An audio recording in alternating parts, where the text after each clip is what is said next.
Hi, Sky. Thank you for joining us for the Season 6 cohort's brown bag talk. I'm really looking forward to you sharing how we can find our sweet spot in DAOs. How you doing today?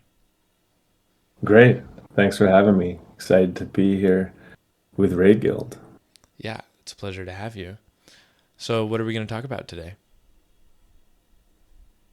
We are going to dive into the topic of contributing to DAOs. Um, this is a topic that uh, many people throughout their journey into the DAO world have. And so in the last couple years, well, from working with lots of people that have experience in this, we've had some sessions on this and we've come up with some ways to think about it. It's nothing spectacular, spectacular or new, but if you, it could be a good kind of framework to think about if you are new to this world and it seems overwhelming. And so there's probably some pointers and things in here that will help you on your way. Sweet. I'm looking forward to it. Let's dive right in. Cool. So, yeah, great. Thanks everyone for having me. Excited to see a new cohort in Ray Guild. Um, Calling this talk Finding Your Spot in DAOs. You're welcome to ask questions along the way. Otherwise, we can get through it and then we can talk at the end. But if you have any questions, just as um, yeah, you can just put them in the chat as well. But just for some background on myself, I've been contributing to DAOs basically full time for 3 or 4 years now. Um, I am a member and contributor to a bunch of different DAOs, originally starting with Metacartel, contributed to DAO House, helped make public nouns, and that's going now. Hydra Ventures is an investment DAO for investment DAOs. Logos DAO is doing some interesting stuff. Diamond DAO is in the DAO data world. And I also contributed to DXDAO for a few years, which recently dissolved, which is a whole nother interesting topic in the DAO world, the life cycle of DAOs. But yeah, so I'm not actually a member of Raid Guild, even though I'm uh, close to many people in Raid Guild and have used Raid Guild and have some experience in Raid Guild. I'm a decent sized holder of Raid token from being a user of Raid Guild, and then I found this. I forgot I actually did this back in April 2020 when I believe Raid Guild was relatively new. There was like a competition to make badges for the different positions at Raid Guild, from archer to dwarf to wizard to healer to paladin to warrior, all these. And yeah, they it was just a, crowd-sourced competition to make the badges, and these were some of the badges that I made. And I'm not a designer in any way. And so it just shows you like you can contribute to DAOs however you want. These were not chosen. I'm not actually sure that which ones were chosen, but these were the ones that I came up with, which is pretty funny. Um, and so yeah, what's the problem to solve when you're trying to contribute to DAOs?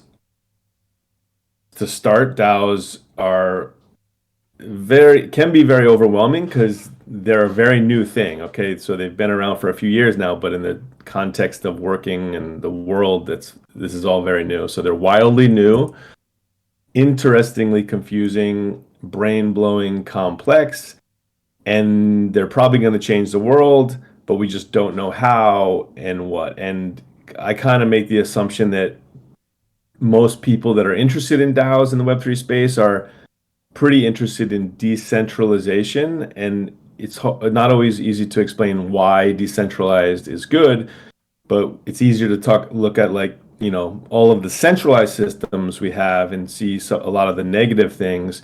And so we have pretty much a centralized version of everything. And so the only other way to do it is the decentralized version. And so DAOs and blockchain are now the what allow us to try to build these products and systems in a decentralized way. And so when you're approaching DAOs, it's quite interesting. We're all here for a reason. We're interested in Regil. We're interested in other DAOs, but the question is, how do we start contributing to DAOs? Basically, so I'm going to start with a story. 1 year ago, in a palace far, far away, a young princess. Just kidding. So DAO Palace was an event that happened last summer. It's happening again this summer. We all got together and we were talking about many things in the DAO space, and we were addressing issues. We were coming up with new ideas. And one of the things that I wanted to tackle is to try to come up with ways to make it easier for newer people to approach DAOs and contribute to DAOs. And so we ended up coming up with this graphic and a presentation and a discussion around this. And so I've turned this thing into basically this presentation today. We had lots of conclusions that came out of that, but it wasn't really in a format that was super easy to understand. So I tried to do that here in this. Breaking it into three different circles, three different parts. So the first thing is, like, you as an individual person, what do you want to do, right? If you generally would like to do what you desire to do, that's what you want to do throughout your life. And so we'll call that, like, what do you love or love? What are you good at? And so that we'll call that good at. That's the skills that you are good at as a person, and that can, it varies from your background and what you've studied and what you have learned, and what you practice, but determine what you are good at, and third parties can kind of verify that you are probably good at that too. So over time you learn what you're good at, and then what a DAO needs, and we'll call that needs. And so that is often one of the more tricky parts of this situation, is figuring out what a DAO needs. So if you combine so there's three things: love, good at, and needs. Here, if you have love and you're good at it, we call those passionate skills or your passions. And so those can be things that you really, really love to do and want to do. And ideally, you can make a living doing those things. Here's love and needs. So this is things you love and things that a DAO needs. And so we'll call these skills, or skills to improve, because the missing part is that you're not good at it. So if there's something that a DAO really needs and you really love to do it, you ideally would want to contribute down that path, but for some reason you might not be that great at it, that there could be other people that are better at it. And so in that case, we'll put that into the section of things that you wish you could do, but you might not be good at it, so you want to improve those skills. And then the last subsection is good at and needs. And so these can be skills that you are great at. You're really efficient. You can get them done. The DAO needs them, but maybe you're not that psyched to do them because you don't really love them. But there is a bit of a match there, because if you connect those two, you can get them done, and that helps the DAO. We'll call those chores. So chores are things that you could contribute to. You might not really want to, but if you're really good at it, you might as well. You could provide those skills to fill needs at a DAO. And then the final subsection is all three of them combined: something that you love to do, that you're really good at, and that the DAO actually needs. That's the sweet spot. That's where all three things come together, and that's the winning answer. And so if we go back to your love, and you love it and you're good at it, that's a passionate skill. You can either do that as a hobby on the side, create a place where you can contribute to that in that way, or you can go out and find DAOs and communities that actually need those things. And so if you love it and you're good at it and you can find a place where that fills a need, then that's a great way to a great place to end up. If you love it and the DAO needs it, as I mentioned, that's something you probably want to improve. So how do you do that? Via mentoring or education or working at it, spend time improving those skills. And I know Derek had mentioned some stories last week about he had, there's things he wanted to do, but he realized he wasn't that great at them. But then over time, he started contributing, or focusing on that and got better at it. And so maybe he can do those things now. So if you love doing something and you know there's people that need it, you can always improve yourself in order to fill that need. And then this was the third one. If you're good at it and the DAO needs it and it's a chore, this is where maybe there's not people that are dying to do this stuff, but the DAO needs these things done. If the DAO needs these things done and people are good at it, but no one really wants to do it, you kind of have to come up with some incentive models, either financial, governance power, some reason to incentivize people that are good at these things to fill those needs, even if they're not super fun to do. And sometimes that's note taking or a lot of the smaller little things that just need to get done in a DAO. You either have to incentivize someone to do it, or you have to the DAO has to tell someone to do it, which doesn't usually happen in DAOs. But if you incentivize it correctly, I think you can get those things done by people that are good at it. And then this was the final sweet spot, which is you love it, you're good at it, and the DAO needs it. So that's where you should definitely contribute. If we put these all into this graphic, we have the three circles, we have crossovers, and then we have the final crossover of all three in the middle, and that's the sweet spot. And so we kind of worked through this. This is a very simple way to think about this. If you just look at this, it sounds sounds pretty easy, sounds not that sophisticated, but you can actually take this framework. You can write down these things. You can take those buckets. You can write down. You can brainstorm. You can fill all the needs that DAOs have. You can write down everything you love. Write down everything you're good at, and start to mix those things together. And then that's where you can start to explore more DAOs and interests of DAOs and things. And so, like I said, one of the hardest things is to discover what a DAO actually needs. And so if you know what you love and you know what you're good at, and comes down to okay, let's either go find a DAO that needs these things, or let's create a community where these things are needed. The best ways to do that are, because most DAOs, there's no one telling people what to do. So the way you discover this is through learning and research and time. And so that's spending time in the community, in the chats, in the forums, in the Discord, in the Telegram, on calls, showing up, listening, asking questions, exploring, talking to others in the space that are similar to you or might be different, or they have recommendations. And so if you found people in the DAO space that have been in the space for a while, and you started saying, here are the things that I love, here are the things I'm good at, here's what I'd love to do at a DAO. There's a lot of people and tools out there that could point you in the direction of DAOs that you should probably check out. They don't know for sure if you can, find a position there, but they could say, oh, you really like data and you're really good at it.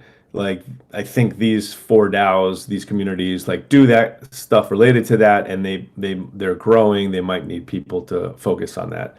So the people and places and tools can point you in the right direction. So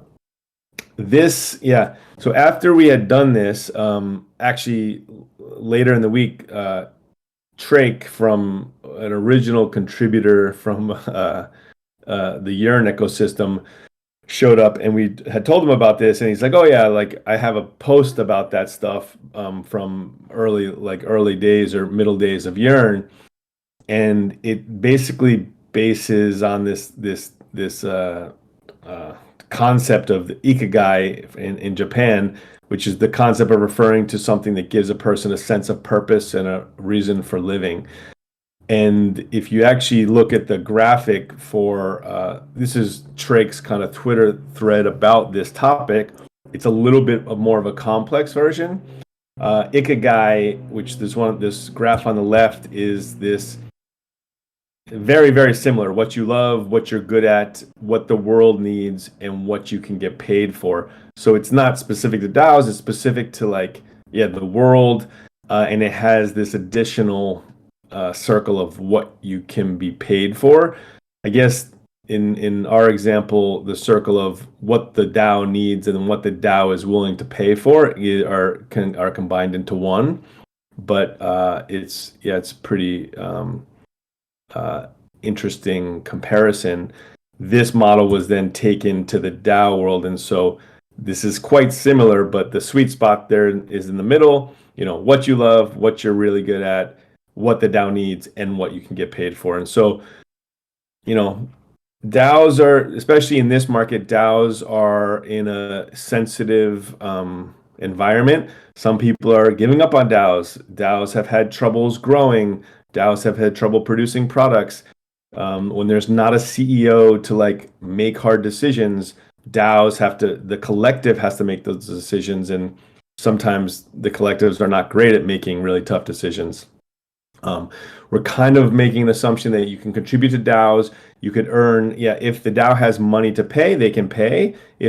Or you can contribute to DAOs and earn, sweat equity or governance power or shares in a DAO, even if those, any DAO can make a token kind of thing in this new world of Web3. So it's not, you may contribute to communities and DAOs without actually getting paid money, but you're often earning reputation or governance power or future tokens or future payment. So that's still always a possibility today, especially in these communities where runway and funds are limited. But yeah, this is another way to look at this thing. So very high level, yeah. Thanks. That's the kind of framework you can use. Yeah, it's not super sophisticated, but it actually helps to go through the exercise. If I go back to, we went through at DAO Palace, we went through an example. DAO Palace created an entity called DAOesco, and DAOesco is like an organization that's looking after kind of historical places as a DAO and figuring out how you can bring them and have models where they can have events and survive and have revenue and grow ideas out of those places. And so we just came, like with the people in the audience, we were just coming up with different things that people were good at, things that people wanted to do and needs that specific DAOesco DAO probably had. And we were trying to figure out overlaps of where those things met and who could contribute to what. And so DAOesco has grown a bit since that last year, and it is actually the organization that is planning DAO Palace for this year, and then there's also an AI Palace and also a Glitch, which is an NFT event at a French chateau. So it actually is a good exercise to go through and write down the actual things that that fill these boxes, and then kind of combine them and help you figure out a path. And so, yeah, that's everything for this presentation. I hope it was somewhat interesting. If anyone has any questions or comments, feel free to ask now. Thank you, Sky. Let's get some little claps or whatever form of appreciation you want over in the chat. Thank you again for coming. I'll start us off with a question. And again, y'all can ask whatever questions you want on the side there so that we can all see them. And I really appreciated your point, by the way, that figuring out what a DAO needs is a nonlinear, confusing process, especially for folks that don't feel very immersed in like DAOs as an ecosystem or have strong relationships with individuals like TakeX or Borrow Lucid that kind of have their vision cast wider than like I do, for example. So I appreciate that. That's a really key point for folks trying to get their footing. I'll start us off with one of Tay's question. How will normal people get into DAOs? Folks that are savvy enough to use a computer but aren't familiar with the Web3 infrastructure or culture. What do you see as like a natural or efficient path for them to understand what it would mean and then actually get to the business of contributing to a DAO? Totally. So in my mind, so DAOs have big definitions. There's like real on-chain protocol, proper DAOs. There's like communities. I'm in DAOs that are just Telegram groups. We have a spa DAO, for example. Um, but most people, and I know lots of people that aren't in Web3 that are in DAOs, by meaning in communities of common interest. So I think most people will enter the DAO world out of finding an interest. And so uh, there's so many DAOs or communities these days in the Web3 space that so there's a DAO called Hair DAO. So I have friends that they aren't really into DAOs, but they understand like the potential opportunity for a crowd-funded group of interested individuals to basically like spend money and time and research to figure out new ways to help people who care about like growing hair. So I don't know if this DAO is full of bald people, but this is like a serious DAO. It's part of the DeSci world. There's science and technology going into solving the people losing hair problem. And so anyone anyone in the, tech industry or not even tech industry that like hears about that is like, oh, that seems really interesting. They can just end up joining and being a part of that DAO. The main way they start is by like, spending time in that DAO out of interest. And so I would say the number one way for people to get into DAOs is an interest in the topic that specific DAO is focused on. And some DAOs are very generic in general, and some DAOs are very niche and focused. And like so, there's DAOs that only collect physical comic books, and then there's DAOs that are trying to do funding experiments in the entire public good space, right? So one's really broad and one's really narrow. One's a collector DAO, one's a grants DAO. And so in general, I'd say in the verticals of DAOs, from collector DAOs to grants DAOs to investment DAOs to building DAOs to uh, passion DAOs. Um, Investment DAOs and building DAOs are a bit more sophisticated, often with legal entities, often with more rules, big money involved, returns and products expected. Grants DAOs can have missions, but it's often easier to like raise money and give out money as grants than it is to like gather money and invest it in things and produce a return. And so um, yeah, so yeah, there's all these different types of DAOs. Yeah, Yeah, it's people, and I guess Tay's second question, how many DAOs can people be in? People can be in many different DAOs. It's a matter of time in your day. I find that there was a topic when people were getting burnt out in DAOs because a lot of people kind of, were, during COVID, let's say you had 85 hours in front of a computer and you were spending time in DAOs, and then COVID stops and, you start going out into the real world, you only have 45 hours in front of a computer. If you're still trying to do 85 hours in front of a computer when you're also living a normal life, you basically can get burnt out. So people have to manage their time very efficiently and respectfully to make sure that you are spending time in the communities and the DAOs that you want to, where you think you can contribute value and you think maybe you can earn value from those DAOs. Sorry for absolutely. interrupting. I also appreciate your point there that this is a natural extension of online internet communities with common interests, your subreddits, your niches of Twitter, and folks are already gathering online guided by the invisible hand of the algorithm often toward the things they're interested in.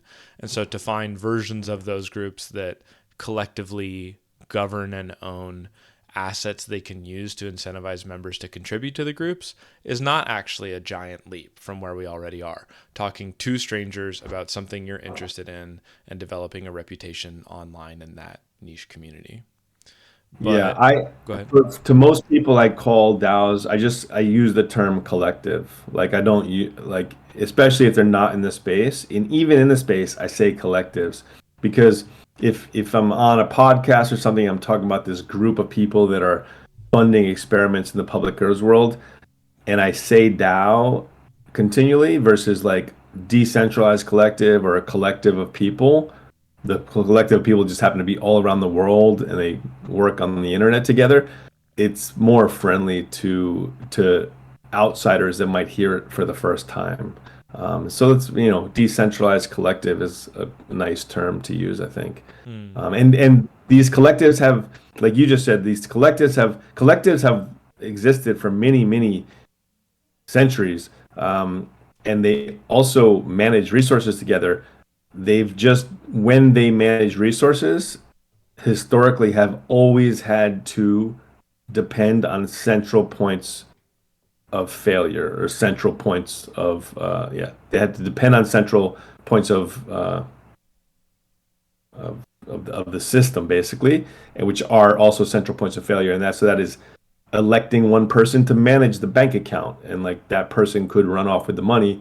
In a DAO, you don't have to elect any single person to manage the bank account, right? And the extreme version that like DXDAO is doing is the DAO actually owns the tech products as well. And so ideally you can eliminate, to really have unstoppable decentralized systems, you need to eliminate all of the centralized points of failure. And if you can do that, then you can have an actual decentralized version of something, and you can see how that fares compared to the centralized version. Hmm. Yeah, you're pointing out two things there for folks that are not, maybe don't like use these terms like decentralization too regularly. One is from the context of points of failure, which we'll call like risk management. If all you have to do is put one person behind bars or have one person become malicious to have the whole thing crumble, that's a fragile system.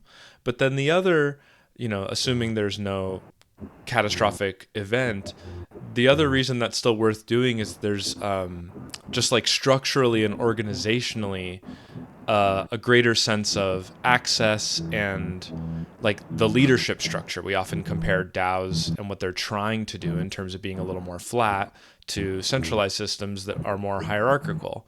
Now, of course, that's a whole spectrum, and the people that found DAOs often end up being more core and having more status just due to human nature. But it's cool to aspire to a model where somebody could walk in the door one day and just hang out for a little while and be, a voting member or on the multi-sig or whatever that might look like. Totally.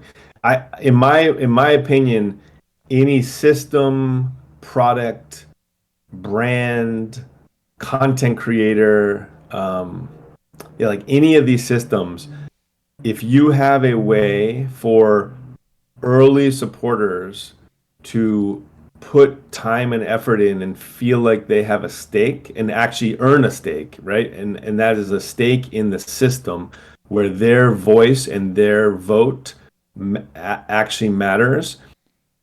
I think that if we figure out how to make that work and grow successfully, that those systems will definitely outcompete the centralized extractive one where you just are a user of the system.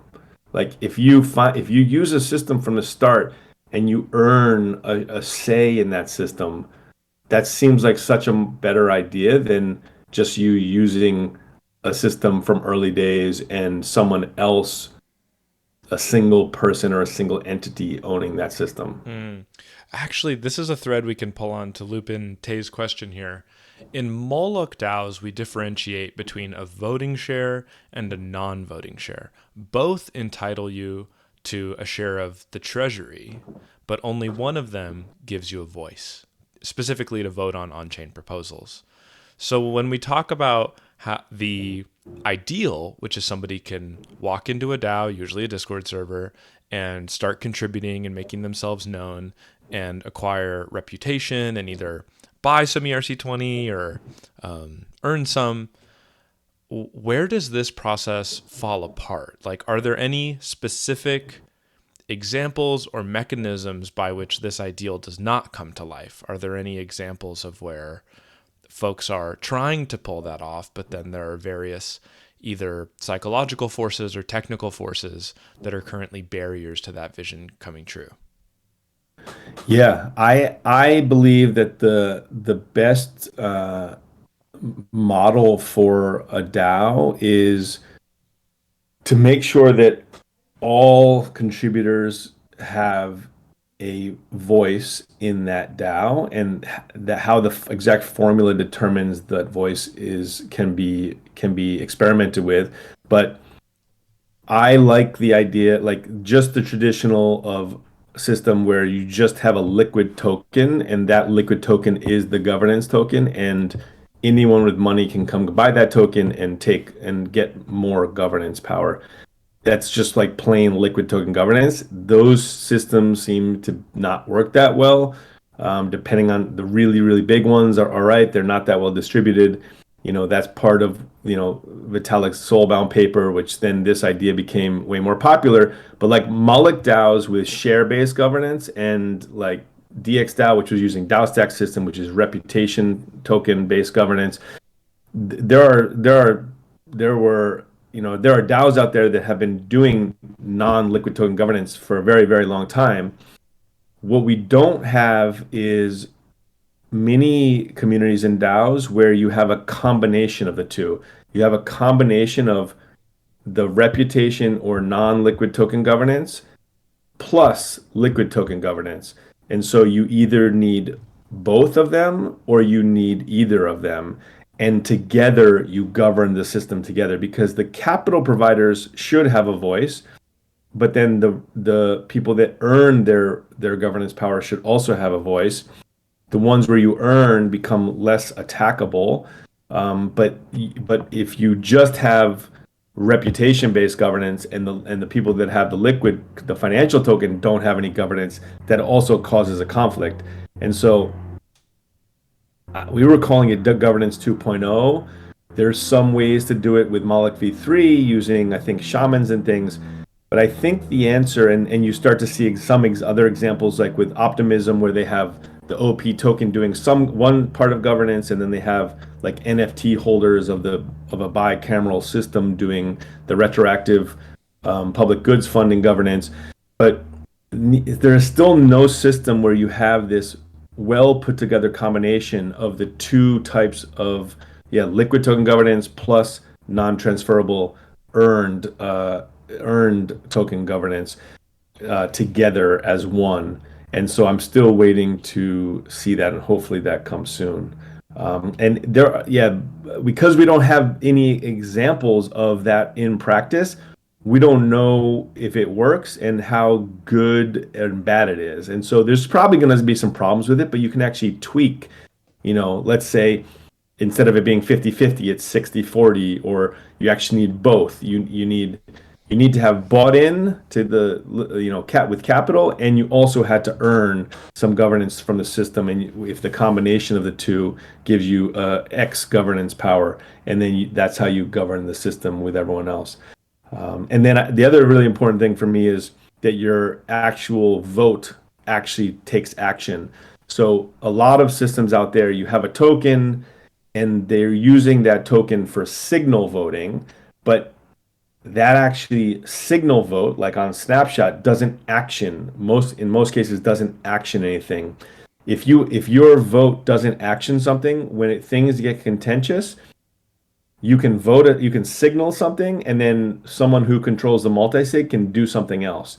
So that leads to problems, and that has led to problems. And so a proper on-chain DAO, your vote actually takes action in the system. And if it doesn't take action, just be aware that it's just a signal rather than an actual true say in the governance. You covered a lot of ground there, and I really appreciate you framing a lot of the potential solutions and even problems with basically human coordination, like getting people together to make decisions, especially around money. And most of the coordination games we're playing in Web3 right now are related to just how to allocate funds, because the thing that we're managing is shared treasury. And some people like deride that as like too narrow a scope, but I think we have still a lot to learn even there. I mean, money is pretty important in the context of modern society, and it's not like we figured it out. So this is still a problem worth talking about. I want to help frame something you just covered, which is that there's like a difference in incentive alignment between different parties.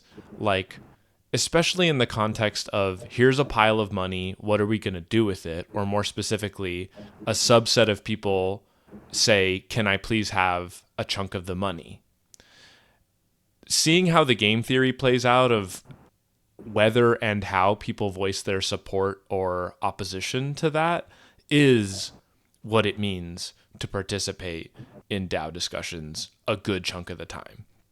And I'm curious how you feel about maybe just to use a term like skin in the game. There are a lot of situations where folks are voicing an opinion on how to allocate either financial resources or members' attention, like what are good priorities for the DAO, where those folks didn't contribute as much, either financially or in terms of their own time and energy. So, just to come back to this idea of like balancing the interests of the liquid token holders and those that earned voting shares through sweat equity. Of course, you can combine those by just issuing the tokens to folks, but that's not like just naively doing it doesn't work either. So, how do you like? Are there any war stories or like lessons learned about some of the pitfalls of that kind of a system where you're trying to get folks on the same page? Because just to start us somewhere, if I'm being too vague, there are situations where there's like an initial raise, like we saw the NFT boom a little while ago, and suddenly you've got a giant pile of ETH that no one person created a plurality of, or like a giant chunk of, but each person is trying to get support for using it. Yeah. So, So what do you think about yeah. that? So two very clear different things right there are most of the NFT projects weren't like these PFP projects, 10,000, whatever, all these different communities. They weren't actually, so like they sold, your money went in and the money went to three people that create the project and then you have an NFT. There was no like plan for a DAO and you don't have access, you don't control those funds. The other version of that in the NFT world is Nouns DAO and the way public nouns is structured, where this is liquid capital governance because you can just buy votes, but you buy an NFT and all your money goes into the actual treasury, and then your NFT is one vote in that system. That's how Nouns DAO works, and that's how public nouns works. That is extremely different than if you had bought a Bored Ape on all the money and the secondary sales commissions all go to like the team, the three people that made the project. Like Sure. you don't have a say in anything. So like most NFT projects out there are not DAOs. There are ones like Nouns DAO and Public Nouns which are structured to be DAOs, and your NFT is a say in the actual governance of the entire treasury. Um, And the other thing I was going to mention is DAOs. The first thing you were saying earlier on was DAOs like spending money and people having a say in what that means. So I think people realize like having a collective making decisions, they can make really important decisions, like high level ones, but DAOs can't, like the collective is not good at making all the decisions.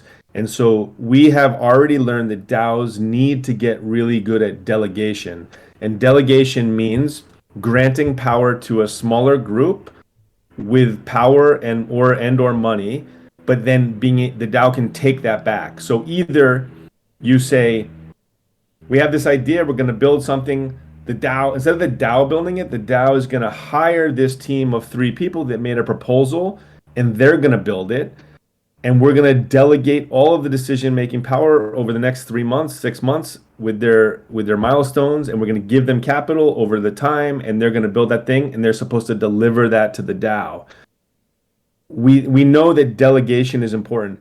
What DAOs are still not good at is the evaluation part. So if you give them money for 3 months and then at the end of 3 months you have to evaluate, oh, they've gotten on the way there, they're not complete yet, should we give them more money? Or like someone does something, let's retroactively fund them, or that kind of thing. DAOs are still not great at the evaluation part. So it's hard to do the delegation part with any skill, with any money, with any responsibility, unless you can also do the evaluation part. And so we know we have to delegate. We have to get better at the evaluation part in order to delegate better and then take back delegation when needed. And so I'd say those are the number one thing, the really hard decisions on that person's not delivering or that person's not as good as someone else that we could be having doing it. The DAO in a public collective way can't is not easy to make a decision to like end something and redo it another way. When you have a CEO of a company, it's that person's job and they can literally do it immediately. And so the collective competing against the quick decision making of a single person of centralization is currently not as efficient and not as good. You get the benefits of like way more ideas coming from way more people, but the collective still has to make the decision, and collectives are not as efficient currently as a single person leading something. So that's something we need to figure out, I think. Yeah. And here at Raid Guild, where we do freelance work, we've experienced this even simply delivering a product to a client. And then once the vision that they had in their head is being juxtaposed with the version of it that's been delivered, then they finally say, oh, no, no, no, I'm not sure. I'm evaluating this now, and I don't know if it aligns with my expectations. So this is a problem that exists all over the place. And it seems like one of the more basic pieces of wisdom is to have really clear expectations and scope and requirements ahead of time. And the looser those are, the more room there is after somebody does some work for there to be this like nitpicking and disagreement, like, oh, I don't like the way you did it. And, I'm trying to keep us grounded in the conversation, finding your place in DAOs, especially contributing to DAOs and earning something. So this feels like a piece of wisdom an individual could take away. Like, well, if I'm going to try to pitch myself as wanting to contribute to a DAO, it behooves me to be as clear as possible what I'm thinking about and what it would look like. Because it also solves a different problem, which you were getting at with like the delegation piece. Our attention is super limited. And so in the context of a DAO or an organization, the decision of whether to do something, how to do something, and whether it went well after it's done, all of those are really high context conversations. And because of that, you end up with like voter apathy. Like people aren't paying close attention because they simply can't. So I'm curious if you have any more thoughts on this like ongoing nature, like from the perspective of an individual contributing to a DAO and just trying to get support for the kinds of projects that they're skilled at and love doing. Yeah, I agree with the importance of clearness and communication. When when a person is like when you if you figure out that middle section, what you're good at, what you really want to do, and what the DAO needs, the next step is to take that, write that in a clear write that up very clearly and share it with a handful of people that you're closer with in that community, that collective, to see if it's makes sense, basically like a smell test. eventually what you're going to have to do is you're going to have to propose this thing to the DAO. And so if you've already filled those three things and you actually talk about those three things in your, proposal of what you're going to contribute over the next quarter, this is what I'm going to contribute to the DAO. I've realized that the DAO needs this for these reasons. I'm good at it. Look at what I've done in the past. It's specifically exactly what I'm good at, and I really am excited to do it. If you use this framework in your proposal to the collective, to the DAO, I will be very surprised if it wouldn't get approved. And once it gets approved, that's where that's the go ahead to start doing the contribution. And then along the way, you can either, like, you could disappear and come back in 2 months and say, all right, here's my next write up. Here's what I said I was going to do. Here's exactly what I did. I'd like the rest of my payment. Or I want to justify, I want to evaluate, I want to self evaluate what I did. And then I want other people to agree or disagree to that. But that is the tech, like, not technical, but like the operational process of how contributing to DAO actually starts to work.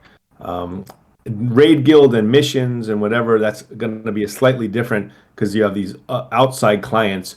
In general, most people will start to, like, you're selling your contribution and your proposal and yourself to the DAO internally, is generally the way you would start contributing to DAOs, and you're justifying why and what you're going to contribute, and then you have to evaluate it afterwards. And different DAOs have different ways to evaluate that proposal, but a lot do self-evaluation, and then people can add on top or take away from that. Or theoretically, some DAOs every quarter or every 6 months or something will do like peer evaluations as well. And then there's tools like Coordinate, which are more like live, like monthly,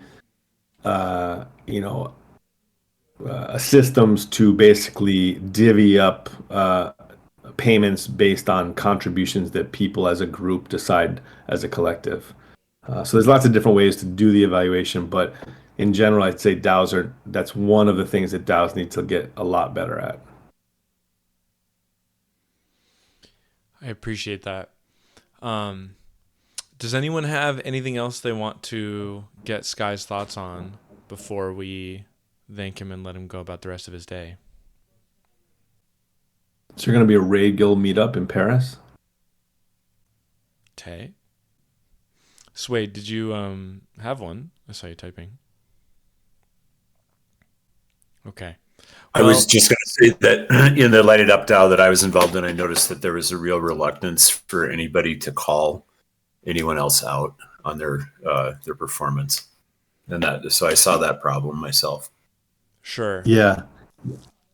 That makes. I mean, so most DAOs are very open and transparent, and so if there's a dispute or a potential dispute, it has to be. It is going to be out in the open and public. Now you can go give private feedback.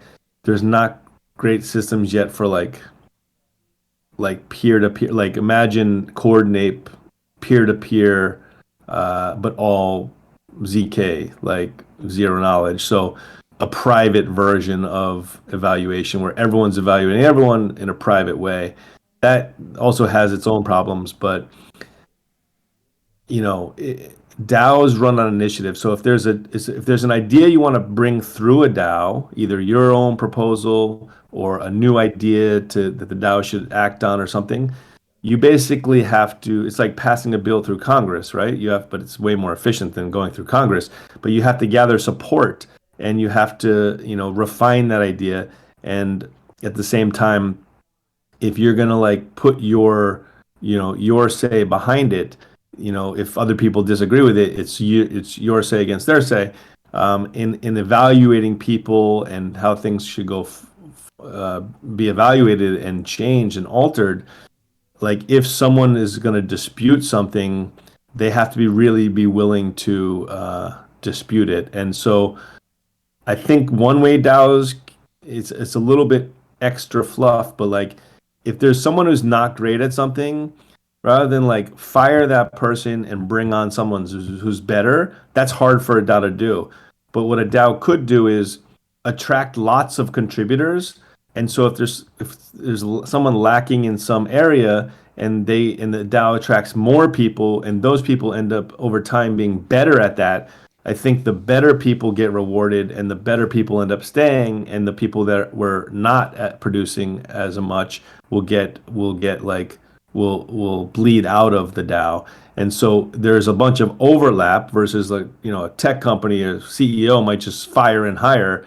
The DAO is more of a natural state that it can improve itself over time, but it may end up spending extra money and is less efficient and less capital efficient during the process. But I don't know if you can solve that. Mm-hmm. In the same way a plant's leaves, the ones that are closer to the light will end up, you'll grow more leaves over there. And so there's like this natural biological process by which the most productive aspects of the organism are the ones that just continue to develop. Totally. It works way more like like nature or a tree or a forest than it does like a traditional corporation, like a with a CEO, I think, for sure. Mm-hmm. And then you layer on top of that what Swade's saying around like knowledge sharing and skilling up and helping create like maybe some loose but explicit structures for people collaborating. Like a great example in Raid Guild is folks often come in saying, I wish I were a better smart contract developer.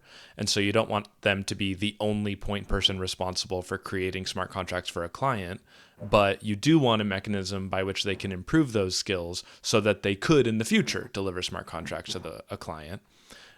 Without getting into too much detail, we did exactly that with some of the people present. So thank you so much for your time, Sky. I've gotten a lot out of this, and I'm sure other folks have.